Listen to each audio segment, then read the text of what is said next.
Olá pessoal, vamos dar início a mais uma aula do nosso curso de Arduino. E na aula de hoje nós vamos falar sobre a anatomia do Arduino.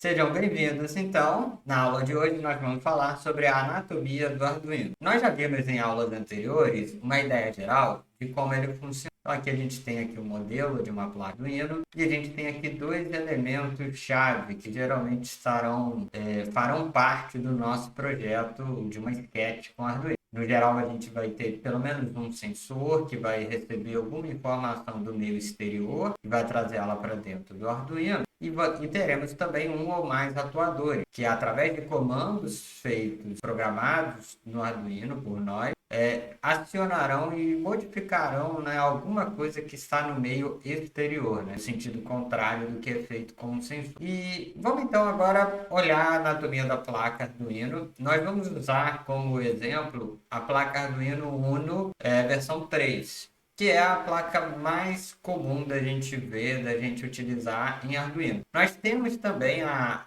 Mega 2560 e a Nano, que são duas placas que são frequentemente encontradas também. Mas o que a gente observa é que estudando a placa Arduino Uno, a gente consegue já estudar os fatores da anatomia do Arduino principais, e esse estudo vai com certeza servir quando a gente estiver usando ou estudando uma dessas outras. Então, eu dividi esse estudo aqui em 17 tópicos. Alguns tópicos aqui a gente vai tratar junto. E o primeiro deles diz respeito sobre a porta de alimentação e comunicação USB. Por quê, né? Porque essa porta USB, ela é utilizada no Arduino para fins de alimentação de energia, mas ela também é utilizada na comunicação serial. Então, quando a gente está usando o Arduino, gravando um programa no Arduino, ou recebendo informações através do monitor serial, essa porta USB está sendo usada cumulativamente para alimentação 5 volts do Arduino e também para a troca de dados. Para essa troca de dados, a gente usa um cabo USB, só que é um cabo USB que em uma das suas extremidades a gente tem o conector USB-A, que é esse aqui muito comum de ser utilizado em pendrives ou naquelas portas que você vê no computador. E tem também o USB-B, que ele tem esse formato mais quadradinho e que geralmente a gente vê esse tipo de conector em impressora. Então esse cabo geralmente acompanha a placa Arduino ou o kit Arduino. Temos aqui também o elemento número 2 da anatomia do Arduino aqui, que é a porta de alimentação Barrel Jack. Essa é uma porta exclusiva para alimentação. Ela tem esse conector aqui, que é um cilindro, que do lado de dentro, no núcleo, ela tem um pino positivo e em toda a face externa desse cilindro é o polo negativo. Então a portinha no Arduino ela tem esse aspecto aqui e ela é especialmente interessante quando a gente quer usar uma bateria externa. Então geralmente já tem esse adaptador que pega da bateria. Essa aqui é uma bateria de 9 volts. Então, dentro da faixa da tensão da entrada, que espera-se que, através desse conector, entre uma tensão de 7 a 12 volts de corrente contínua. O próximo elemento que a gente vai falar é sobre o regulador de tensão e a gente vai tratar um pouquinho mais sobre isso. Mas está aqui o conector Barrel Jack. O próximo elemento é esse componentezinho aqui, que é o regulador de tensão. Qual é a função dele? A função dele é pegar a tensão que entra através do Barrel Jack ou através do pino VIN, que a gente vai estudar ele um pouquinho mais para frente também, que é uma tensão que pode variar de 7 a 12 volts, e a função desse componente, que está em zoom aqui, é fornecer, né, fazer essa conversão para uma tensão limpa e estável de 5. Então, mesmo que essa bateria altere, mude a sua tensão em função da sua carga ou em função da demanda por corrente da placa, mesmo com oscilações de demanda ou mesmo com oscilações de tensão da bateria, a função desse componente é manter a tensão em 5 volts. Então ele consegue fazer isso quando essa tensão é fornecida de 7 a 12 volts.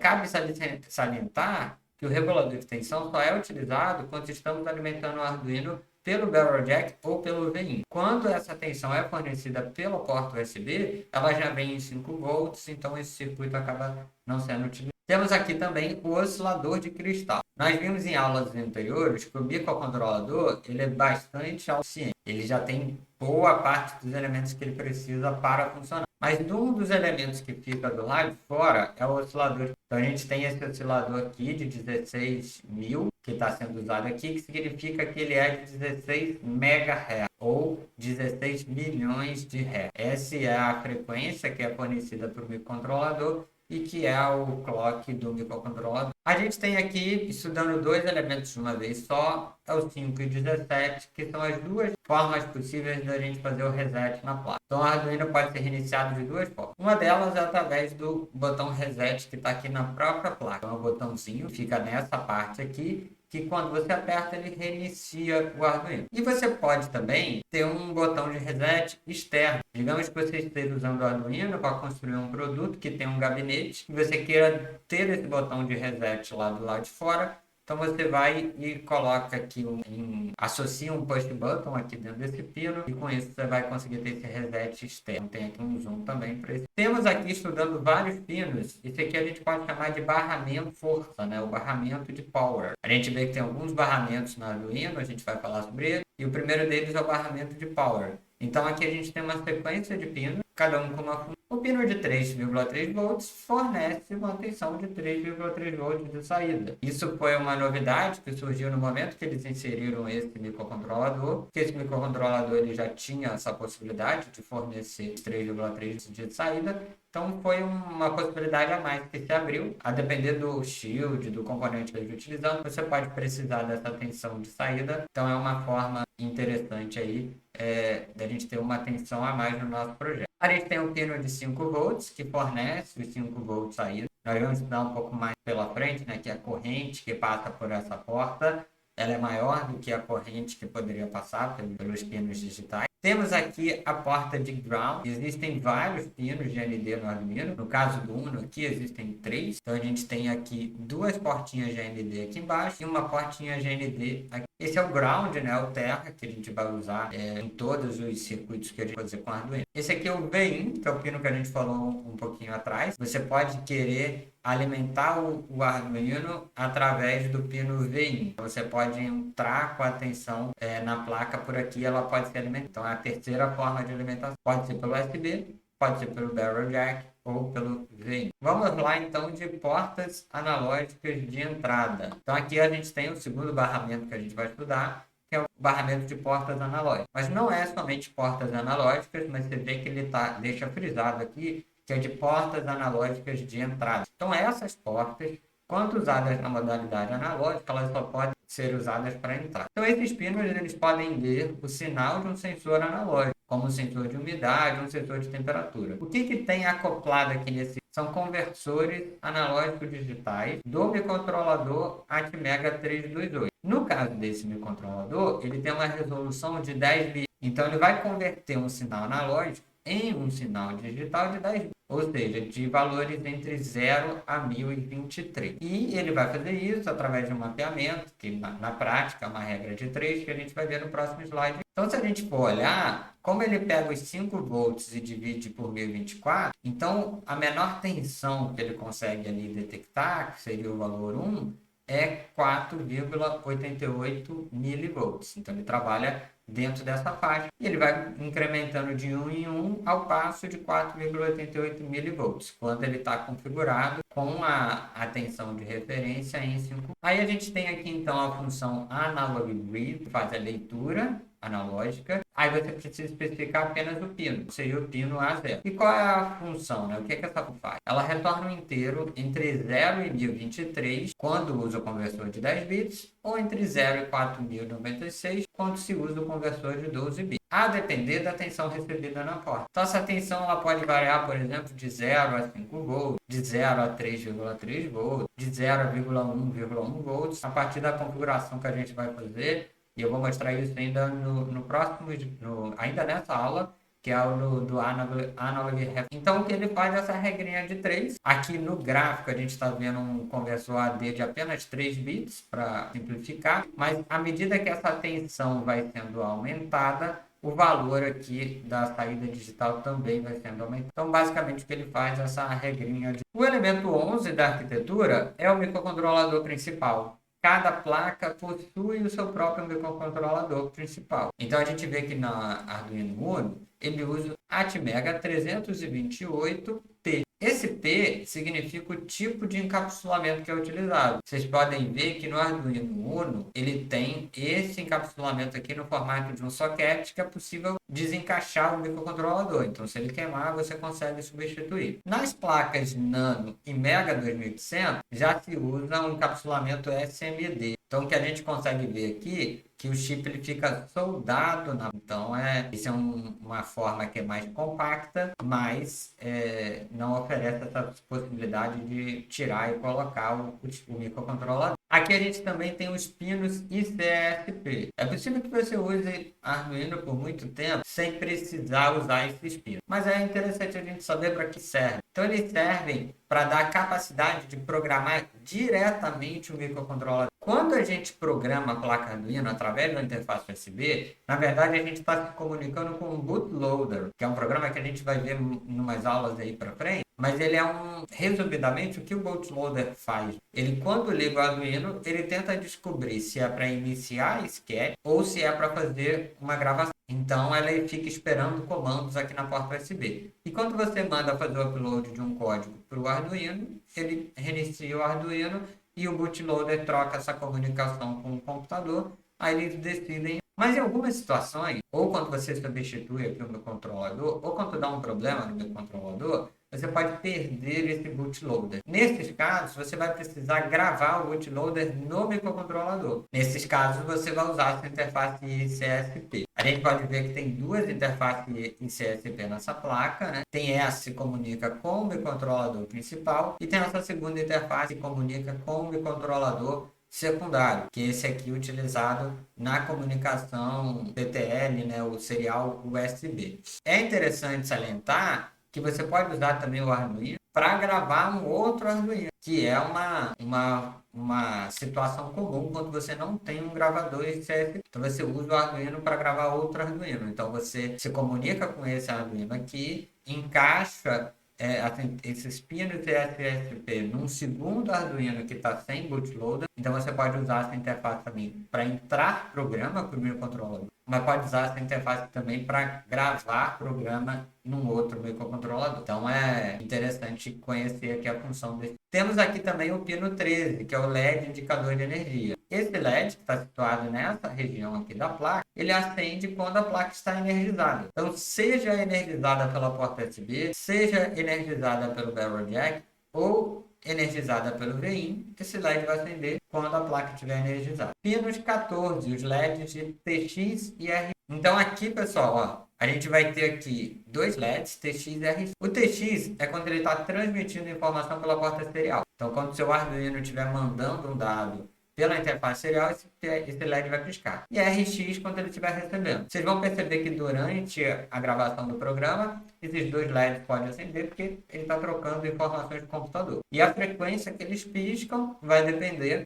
da frequência em que os dados são transmitidos ou recebidos. Vocês vão perceber quando a gente estiver usando também o programa que a gente vai poder configurar esse baud rate de comunicação, seja na hora da gravação ou na hora de troca de informações seriais. Temos aqui os pinos digitais, que são de fundamental importância também. Os pinos digitais, eles são primordialmente utilizados para entrada e saída de sinais digitais. Sinais que variam entre 0 e 1. Por que tem primordialmente? Porque dá para usar eles também para fazer outra coisa, que a gente vai explicar daqui a pouco. Então, como esses pinos podem ser usados para entrada e saída, vocês veem que aqui não está escada, entrada ou saída. Como eles estão configurados, é natural que exista uma função para ele. Então, ele tem uma função chamada pinMode, que tem dois parâmetros. Um é o número do pino e outro é o sentido, se é entrada ou saída. Essa primeira aqui, ela pode receber um valor, que para o caso dos pinos digitais aqui pode variar de 0 a 13, sendo que existe uma constante no Arduino que identifica o pino 13, se chama LED built-in, mas eu poderia simplesmente escrever 13 e tem o segundo parâmetro que informa se de entrada ou saída. Então, input configura esse pino para entrada de dados e output configura esse pino para saída de dados. Como a gente quer usar esse pino para piscar o LED, por exemplo, em algumas das disquetes que a gente faz, a gente usa ele como output, mas nada impede que esse pino seja utilizado também para entrada. Os pinos são numerados de 0 a 13, ou são 14 pinos, e recomenda priorizar o uso dos pinos de 2 a 13. Por quê? Vocês podem perceber que os pinos 0 e 1, eles estão escritos aqui TX e RX, exatamente porque eles são compartilhados com a interface serial. Então, seja quando você está aqui no USB, ou seja quando você quer trocar informações seriais com outro tipo, esses pinos são utilizados. Então, se você tiver aqui um motor, um LED, alguma coisa, eles vão poder acender ou ligar numa hora que indesejada. Recomenda-se não utilizar quando você usa esse Arduino também com comunicação serial. Temos aqui a função Digital Read, que lê um valor, basta passar o número da porta. Então aqui, Digital Read, ele lê o sinal que está na porta 8. Digital Write, ele escreve um valor. O primeiro parâmetro é o número da porta e o segundo parâmetro é o valor. Então, Digital Write 8, valor byte, ele vai colocar uma tensão de 0 volts aqui na porta 8. Digital Write 8, write, ele vai colocar um valor alto, então ele vai botar uma tensão de 5 volts aqui na porta 8. Ainda sobre pinos digitais, vocês vão perceber no zoom que alguns pinos digitais, eles têm uma grafia aqui, um destaque aqui, uma anotação especial, que ela se parece com um tio. E esses daqui são os pinos identificados como Pulse Width Modulation, ou PWM, que é modulação por largura de pulso. Nós vamos ter uma aula para falar especificamente sobre esse assunto quando a gente estiver conversando sobre microservo. Mas por mais estranho que possa parecer, esses pinos digitais são usados para fazer a escrita analógica. Então, para fazer a saída analógica. Então, os pinos PWM, que nessa placa aqui Arduino Uno, são os 3, 5, 6, 9, 10 e 11, eles são utilizados para produzir saídas analógicas, através dessa técnica que é conhecida como PWM. Então, daqui a pouco vocês vão conhecer melhor essa técnica, mas por hora, basta saber que existe a função Analog Write, e que ela tem aqui o primeiro parâmetro pino, que é o número do pino, que aqui no caso é o 3, que é um pino PWM, e o segundo parâmetro é o valor. Esse valor, no caso do Arduino Uno, que tem um conversor de 10 bits, pode ser um valor entre 0 e 1020. Então, o que ele vai fazer aqui é colocar aqui um sinal PWM que pode variar de 0 a 1023, que vai ser aqui um sinal analógico. Temos aqui o pino AREF, que seria de Analog Reference, ou referência analógica. É também um tipo de recurso bem específico, talvez demore para vocês precisarem dele, mas que é bom vocês conhecerem, que o Arduino, quando faz essa conversão, lá quando a gente falou do Analog Win, quando ele faz a conversão daquela tensão que pode variar de 0 a 5 volts em valores de 0 a 1023, a gente, ao invés de ter essa tensão variando de 0 a 5 volts, a gente pode ter essa tensão variando de 0 até algum outro valor. Vamos supor que o seu sensor só trabalha de 0 a 3,3 volts e tal. Então, nesse caso, a gente pode usar como tensão de referência uma outra tensão, que pode ser uma das tensões internas disponíveis dentro da sua placa Arduino, ou pode ser uma tensão. Se você tiver um sensor, por exemplo, que seja de 0 a 2,5 volts, então você pode fornecer esse 2,5 volts aqui no Analog Reference e configurar para que, através da função Analog Reference, que vem como padrão valor default, você colocar external. Então, na hora que ele for fazer essa conversão, ele vai considerar, na hora de fazer aquela regra de 3, apenas tensões de 0 ao valor que você escolheu, digamos que seja aí 2 volts. Então, com isso, pessoal, a gente chega aqui para o final da nossa aula. Eu coloquei apenas essa imagem para vocês terem como uma consulta, como uma referência, e aqui ela traz algumas informações interessantes. Então, aqui ela faz uma tradução do pino que a gente conhece no Arduino e qual é o pino equivalente no microcontrolador. Então, isso é uma informação interessante. Quando você quiser buscar uma informação muito específica, vocês podem ir lá no datasheet do microcontrolador. No caso dessa placa aqui, o Atmega 328P. Vocês podem olhar algumas anotações aqui interessantes também, que falam sobre a corrente máxima para algumas portas e tal. Então, fica aqui como incentivo vocês baixarem o slide e olharem aqui detalhes sobre o mapa, né, do Arduino. Com isso, pessoal, a gente encerra aqui a aula de hoje. Fico à disposição para dúvidas, seja por comentários aqui no vídeo, no YouTube, seja pelo Classroom, seja pelo WhatsApp ou seja pelo e-mail. Então, um abração para vocês e até a próxima aula.